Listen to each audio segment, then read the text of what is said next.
All right, all right. So, like I said, we thank God for everything, right?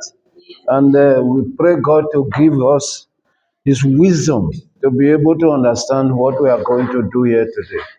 Right. Okay, guys, I've started with your peers this topic or this segment of the work. Cash flow statement.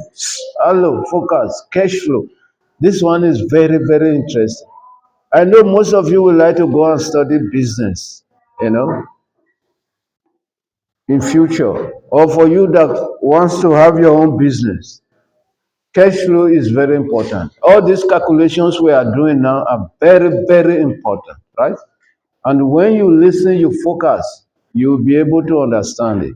Otherwise, it becomes a nightmare if you don't understand it, most especially when it comes out in the exam, right? So when we are talking about cash flow, right, it's about movement of money, movement, movement of money, money coming in into the business as well as money going out of the business, right? When you make sales, Jonga, money comes into the business, right? When you buy stock, money goes out of the business, right? So you should be able to control that movement, to be careful in managing the movement, to make sure that the money that gets out of the business is not more than the one that is coming in. Do you understand what I mean? So that is what we are trying to talk about today. The money in and out. So when you are able to manage that movement, that dynamics, it's a dynamics, right? The movement is a dynamics.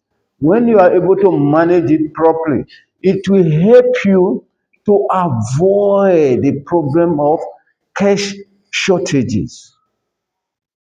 Do you understand what I mean? You're having a business, you're running a business, and you are short of cash. It's a bad situation, right? Perhaps you might have some other good stuff that you want to buy, right? If you don't have cash, what is gonna happen, right? You're gonna be in a state of not in a good state, right? You want to pay your salaries, pay salaries to your workers. There is no money to pay. What type of excuse that you gonna give to your staff? How are you going to explain to them? Right? So you must make sure that you manage your money very well to avoid the shortages. Then we are going to learn about, hello, you just coming in and now you're getting distracted. No, focus, please. No, don't worry about the page. Right? The percentage of sales for cash and those on credit. Guys, hello, focus, focus. Sometimes you do sell credit, right? Sell on credit, let me put it that way, in your business. When you are working out your cash flow, those things need to be taken into consideration.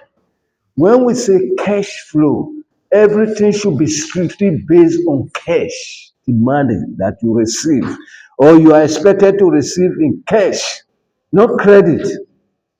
That is why they are using the term cash flow, right? Because you cannot be talking about the money that someone haven't paid you, the money that you receive. So when you have credit payment or credit sales, those things need to be worked out and reflected in your cash flow. I will show you how to do that, right? The cash payment due to suppliers. What is the payment due to suppliers? It's a kind of a outflow, right? You need to pay your suppliers, perhaps your creditors. You know what I mean by creditors? The ones that have given you product for you to sell, right? When the product are sold, don't eat the money. You must pay back, right? So those things need to be reflected in the cash flow. Those are the outflows, the money that goes out of the business, and your fixed expenses. Ostensibly, Injalo, right? Then the cash required to pay monthly fixed costs, right? It needs to be taken off. These are the outflow. These two constitute the outflows, right? So you must manage it. Don't allow it to be more than the inflows. You need to have what we call, even if you have you are selling on credit, have a good credit management system in place. Good credit management system whereby you need to call them, your debtors, call them that they must pay. You know, all those kind of stuff. Right.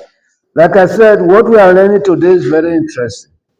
Now, this is how a typical focus, focus. This is how a typical cash flow statement look like. Right. Yourself as a business owner, at a point in time, you should be able, right, to formulate your cash flow, projected cash flow. In short, you can call it a projected, hello, focus, projected cash flow, which means your expected income, your expected income from your sales, as well as your expenditures or your expenses. Right. We call it forecast cash flow. In other words, you can call it projected cash flow. That means something that is going to happen in future. Right? So this one is a typical or a hypothetical example of a 6 months cash flow. 1, 2, 3, 4, 5, 6. Right? Okay. This is how it goes. I said in a cash flow statement, you see the movement, the recording of cash payment.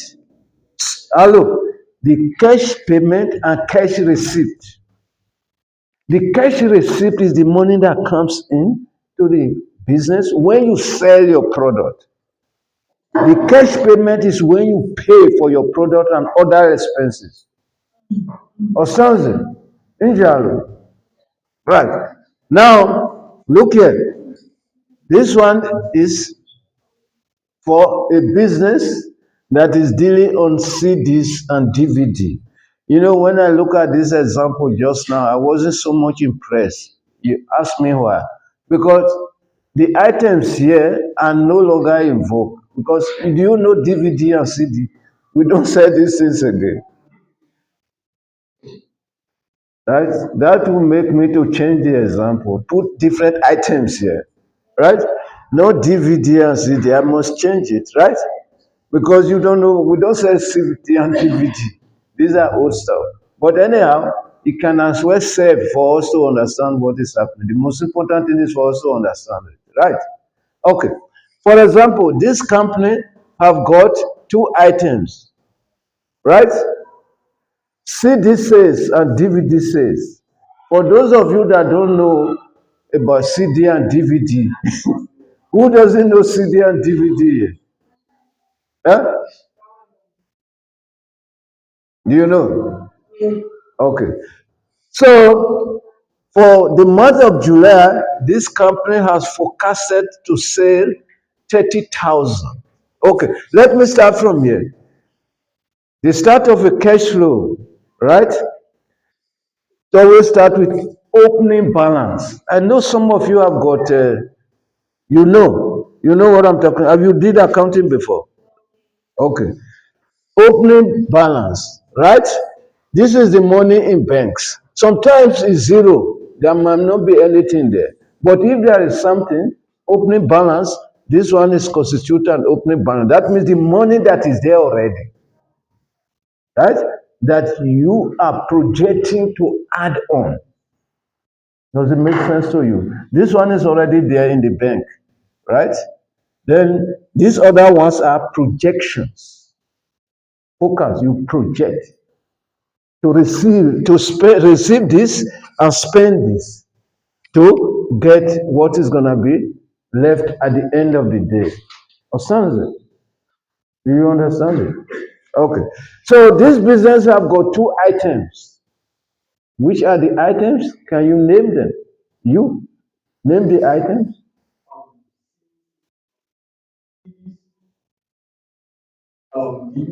Yeah, good. You following what I'm doing, right? Okay. For CD says 30,000. Then for DVD says okay. Now these ones are the projected income, perhaps from this sales of these two items, right? Then this one is the money in bank already. Then you need to add all together to get total cash now, projected cash in hand. Does it make sense to you? Do you understand it? Now listen. So what next? Hello, hello. If I see you making noise again, I'm gonna relocate you, put you here. Please. All right. Now, this one is the total cash in 33,500. Right?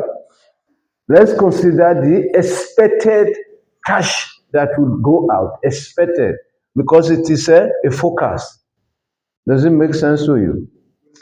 Now, the CD that you saw there, perhaps the supplier gave you the CD, right? You bought it, or you are going to buy it, or you going to be supplied by a supplier for these items, of which when the CDs are being sold or on the DVD, you need to pay the owner, the supplier, which constitute that money that will be going out of the business. Does it make sense to you? This one constitutes now the cost of sales. We've done that, right? Okay. For the CD is 18,000. Does it make sense to you? Right. Then for the DVD, 1,700. These two constitute what we call variable costs. Variable costs.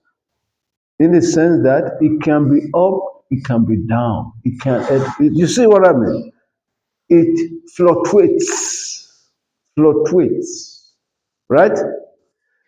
Now, this is not the end of the story in terms of your cost.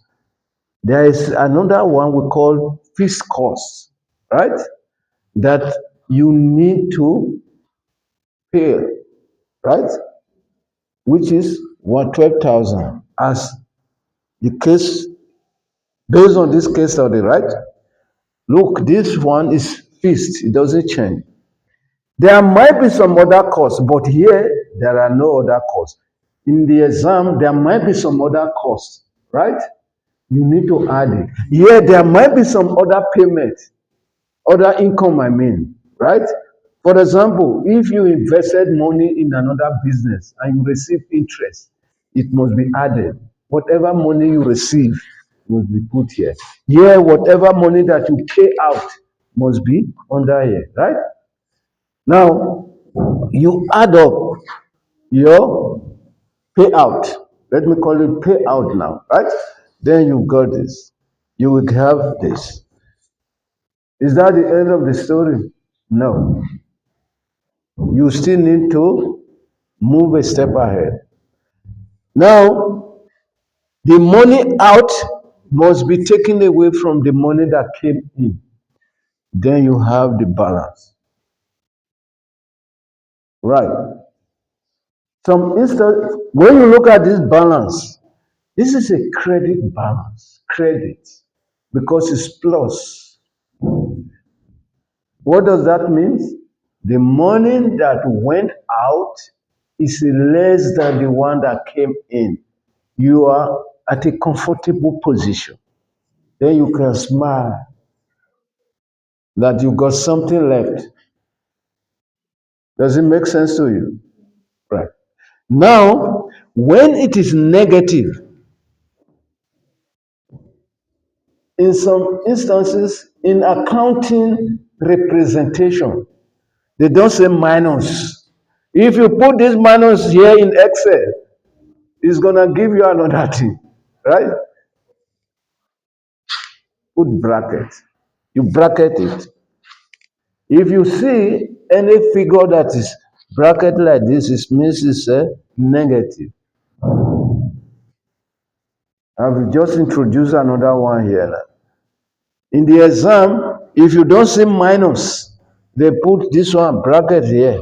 You know it's negative. Does it make sense to you? Right. Now, this one is what we call the closing balance. The closing balance. Listen, younger, listen carefully. What I'm going to say, I know you are very excited, right? But focus. Listen what I'm going to say now. This closing balance for the first month here is going to be the opening balance for the following month. Hello, are you getting what I'm saying? What did I say now? I see you lost. You at the back. You didn't hear what I said. What did I say?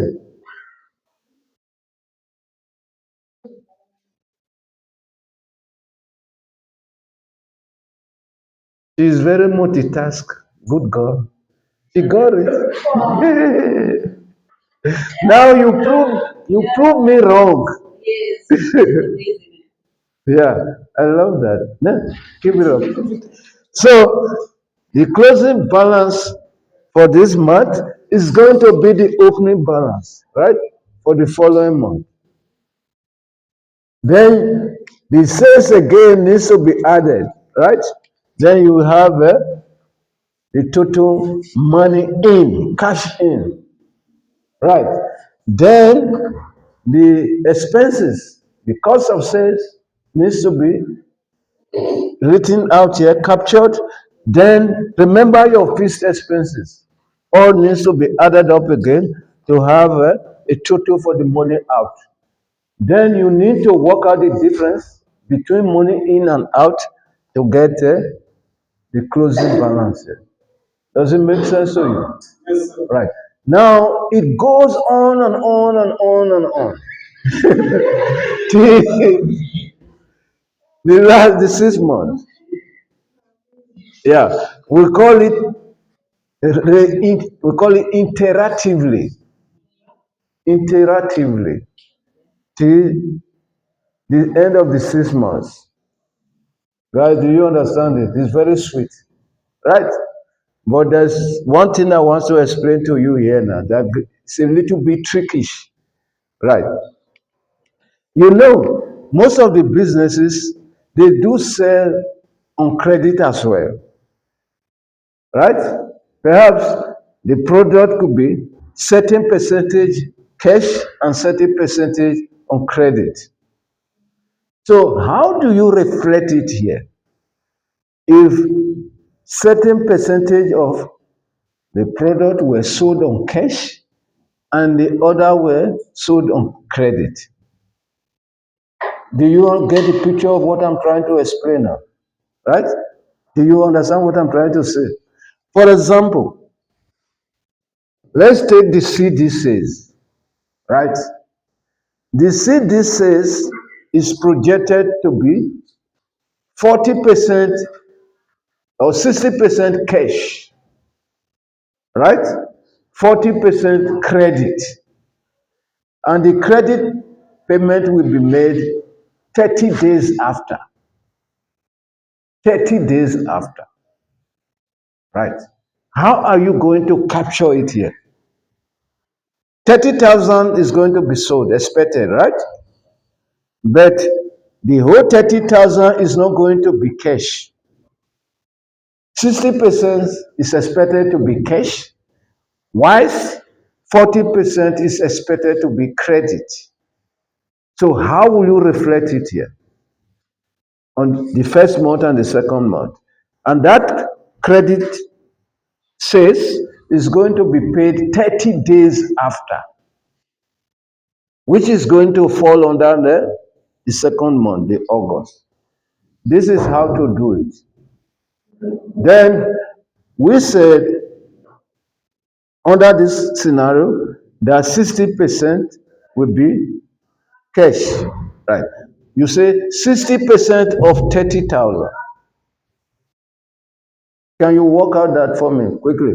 60% of 30,000.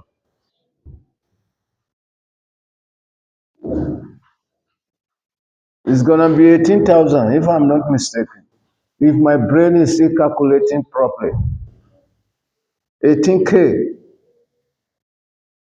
You got it? Okay. Then what you are going to reflect here, Jonga, listen, focus, is 18,000. Don't put 30,000 because you are not expecting cash payment in this month. Then the 12,000 that is going to be paid the following month, perhaps 30 days after. When you are calculating, computing the one for August, then you reflect it there. Does it make sense to you? Then you reflect the whatever says that you are expecting in the month of August, then an additional payment that would have been coming that you are going to add, right, will be the payment for the credit one, the one they bought on credit in the month of July. Guys, are you understanding what I'm saying? Okay. You see, like I said, hello, don't make noise. You can be able to do this question. This one is a final year, yeah, question paper. December, November, December question paper. It's 12 marks. With what I've explained to you now, there is no way that you will not be able to do it, right? Credit sale, cash income, right? Okay. You see, what they want to you hear now, they say credit sales, right? When you are adding up now, you cannot add, okay, maybe the credit sale for the previous month. Okay. So, guys, do you understand how to do it? Do you understand the table? Right? So, if they give you 1 month and they give you data, you can be able to compute it for the subsequent months. Right? Do you understand? Can we move? You understand how to do cash flow now? Right? Hello. Keeping financial record. Keeping financial record. It's very important for you to be able to keep a good, to have a good recording or to keep good recording of your financial transaction. Most especially what we call the source document, right? Source document like the receipt, the invoices, right? Delivery note, bank deposit slip, and whatever.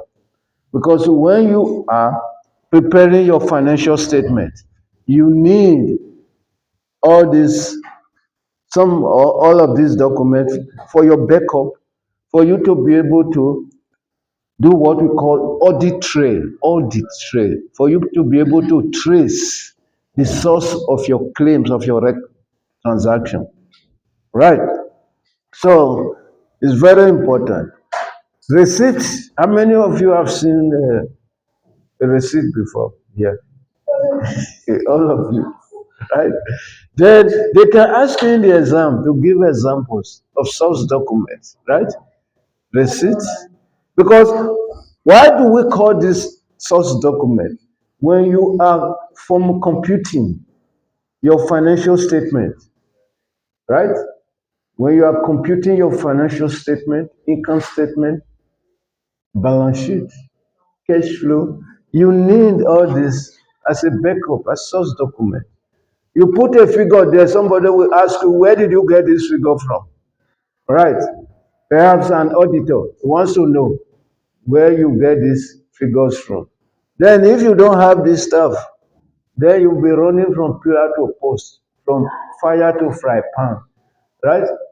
At the end of the day, they will say you are a fraudulent guy. You cook your books. You can go to jail, right? Because you fail to keep proper financial record to back up your financial statement. For example, let's say for tax now, you say the government you are not making money. Or let's say you try to crook the government. You made 1 million, right? Tax. You made 1 million profit. And you are telling the government that you didn't make anything. Most of us will do that. We put zero, zero, zero, zero. Eh? You see, zero, zero, zero to tell the government that we are not making money. And the government, you think the government is foolish. The government knows all your transactions. Your bank account, they look into your bank account, they see a lot of money coming in. You see, that bank, that those transactions show reflected in your bank statement. The government can use it as a testimony against you, right? Do you understand what I mean? Or you making a tax claim, then the government want to see where you spend the money, right? Then you should be able to provide certain some or all of these documents to back up, right? You are working in a company or you send somebody on a mission, right? You say whatever expenses you made, then you can claim it later. When you want to claim those expenses, there should be source document for you to back it up. For example, petrol slip and all those type of stuff, right? That is what we are talking about. Right. So we say proper financial record are required to compile proper financial statement. Right. When we say financial statement, what are we talking about? Income statement, balance sheet, and cash flow. You know what I like in business management? Jonga, Keki, you know what I like in business management? This is the area I love most. When they're talking about financial statement, right? Income statement, balance sheet, you know, cash flow. Because when you started doing business management at a higher degree level, you see that this aspect is very, very important. Because you cannot just invest in a business without you knowing what the business, the financial position, as well as the financial performance of a business. Right? You should be able to take a business, you diagnose it. You do a kind of diagnosis on the business, right? And be able to tell somebody that this business is worth investing. Put as a business, investing. If you become an advisor to investors, you go to these big companies that are making money, right? You see, they pay people money to advise them on the type of business to invest in. These are the things they look at. They got certain ratios. They take the business, they diagnose, do the diagnostic test, and say this business is not good. Even if it's making profit, but it's sick. Don't put money there. You see, that is why I like this aspect in business management. You become a doctor of business that can be able to diagnose business. Right. Okay. Now, Jonga, we are not yet done. We are just starting the most interesting aspect of it. Right, okay. This thing we are doing now doesn't interest you. No, when something is interesting to you, you forget about the time. Huh? Yeah, but this is money. We are talking about how to make money here. Right? Okay, let me round up with this. Right? I'm gonna round up with this. These key financial statements, they can ask you in the exam to mention the key financial statement, identify. You say income statement, balance sheet, and cash flow, right? We've talked on the cash flow, we talk about this. Then income statement, you know how income statement, you got sales minus cost of sales, The gross profit, as the case may be, you remove all the other expenses, then you get the net profit. That is how the income statement looks like. In the exam, they can give you a template, with some figures. For income statement, they will ask you to complete it, right? You should be able to do that. It's not difficult. Then the balance sheet. How many of you have seen the balance sheet? How many of you seen the balance sheet of a company before? Balance sheet, this. I know this one is not so much common at your level, right? Balance sheet, let me tell you what you can find in the balance sheet. The balance sheet shows the capital employed and the employment of capital, right? In other words, it shows the money that was used in the business, the asset, and how the assets were used. There you have the assets and the liabilities. Do you understand? We've done that. Asset and liabilities. Liabilities, you got current liabilities under. You got current liabilities, right? Then you got asset again, fixed asset and current asset. Remember when we were doing current liabilities, right? Where we talk about fixed liability and current liability. We talk about loans, right? Long-term loan. Then we talk about current, we got liabilities, right? Overdraft and all those type of stuff. And the asset, we talk about fixed asset and current asset. Current asset, we talk about debtor, we talk about cash, right? Then we talk about stock. Guys, those things you must know them. Very, very important. Because when they say current asset, you must know what constitutes current asset, right? Debtor is an asset to you as a business because one day somehow you're gonna be paid, right? Yeah. Money owed to you is an asset to you. The stock that you are selling is an asset to you, right? The cash in bank you got is an asset to you. Those three items constitute what we call current assets. Do you understand? Yeah. The period is over. Yeah. Those things gonna be there. Yeah. On the balance sheet. Assets and liabilities. Right.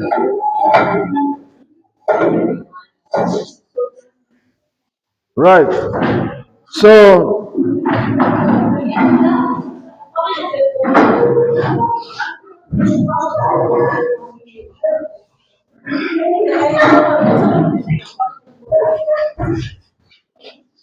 that is your task.